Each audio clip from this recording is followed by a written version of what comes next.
Ben Page, the morning after the general election, you must be relieved.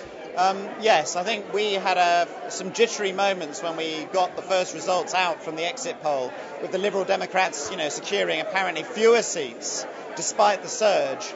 But as the results are coming through, and obviously they're not all in yet, it does look as though the exit poll was right, and the Conservatives have got the most seats, the most votes, but certainly not enough to form a government.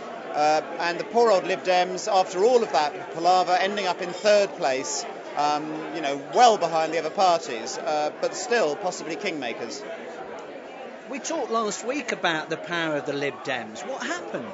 I think what seems to have happened is that the Lib Dem vote was always the softest. The surge came from people who previously weren't going to vote or were undecided, and they all got Cleggmania. They liked the man in the street persona that he was showing in the first debate, and said they were going to support him. But what we did find on Wednesday, the 5th of May, in our final poll, was that 40% of those who said they were certain to vote Lib Dem at that point said they still might change their mind.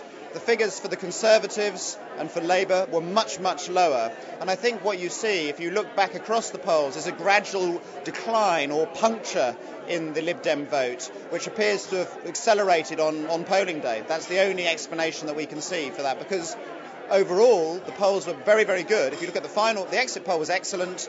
The final polls were generally accurate for the Conservative and Labour share, but tended to overstate the Lib Dem share. But that seems to be because of this slow puncture in the Lib Dem vote. Is this result going to send a shiver through the spines of everybody in the public sector? I don't know if it sends a shiver through the spines, because I think to be honest, for the public sector, and if you look at the voting intentions of managers in the public sector, they are all not voting Tory. I think what it does do, though, is potentially with a hung parliament mean that actually dealing with the deficit is going to take longer. Probably the public sector can get away without swinging cuts for a bit longer. Whether it will therefore sort itself out and start doing the things it needs to do without more pressure from central government, I guess remains to be seen. But the execution is postponed for a few more months at least.